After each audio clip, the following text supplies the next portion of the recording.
ulit ang update natin para sa lagay ng ating panahon ngayong hapon po ng July 22, 2024 na kung saan sa ngayon nga po ay napaka-aktibo na ang Pacific Ocean na bumuo ng mga sama ng panahon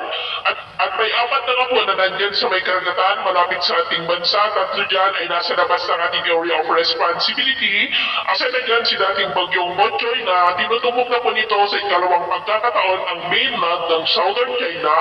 at ang dalawang LPA sa silangan ng ating area of responsibility, pero mga ito ay hindi naman nakitaan na lalakas bilang bagyo for the next 2 to 3 days. Posibleng malusaw rin ang mga yan sa susunod po na mga araw. Habang ang nandito naman sa loob ng ating area of responsibility na si Bagyong Karina ay lumakas na nga po ulit at nasa typhoon category na,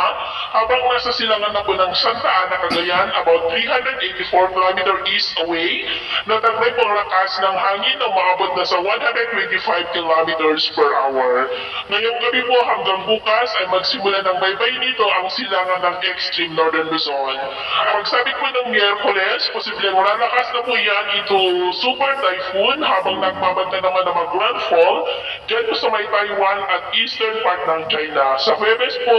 posibleng makalabas na yan sa ating area of responsibility. Hindi man po mag-landfall sa ating kalupaan si Karina ay patuloy pa rin po tayong makakaranas ng may kalakasan ng mga pag-uulan na minsan din ay may mga pagbukso ng hangin dahil papalakasin po niyan ang habagat na siyang magdudulot ng mga pag-uulan dito po sa ating bansa hanggat nandyan po si Bagyong Karina, posibleng hanggang sa weekend. At sa lagay ng ating panahon, ngayong hapon dahil sa pinagsamang epekto ng habagat at ng bagyong si Karina ay maulap ang kalangitan with isolated light to heavy rains dito po sa malaking bahagi ng Northern Luzon at nakataas na po ngayon ang tropical cyclone wind signal number 1 sa may Batanes, eastern portion ng mainland Cagayan sa may Santa Ana, Gantaran, Bagao, Peña Blanca, Lanlo, Gonzaga, kasama na po ang eastern portion ng Babuyan Island sa may Camiguin Island, Babuyan Island and the northeastern portion po ng Isabela, diyan sa may Divilacan, Palanan at Mapudapon. Dahil naman po sa habagat ay malalakas na ulan na may mga pagbugso ng hangin sa malaking bahagi po ng Central Luzon, Metro Manila, Calabarzon, ilang bahagi po ng Bicol Region at may mga isolated rains pa sa ilang bahagi ng Mimaropa at maulang na kalangitan with isolated light to heavy rains pa sa ilang bahagi ng Western Visayas, Bohol, Leyte, ilang bahagi ng Samar, Sulu Archipelago, Zamboanga Peninsula,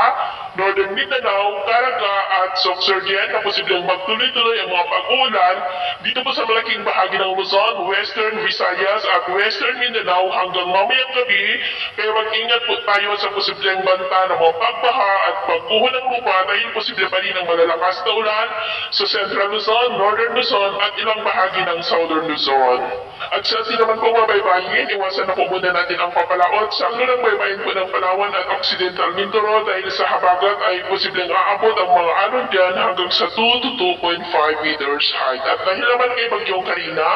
ay iwasan na muna natin ang papalaot sa mga seaboard po ng extreme northern Luzon Islands, maging po sa seaboard ng eastern Cagayan at Isabela dahil ang mga alon dyan ay posible pa rin na aabot hanggang po sa 2 to 3 meters height. Kaya hanggat maaari ay iwasan po muna natin ang papalaot dun sa mga may kulay pula para mas makaiwas sa mga sakuna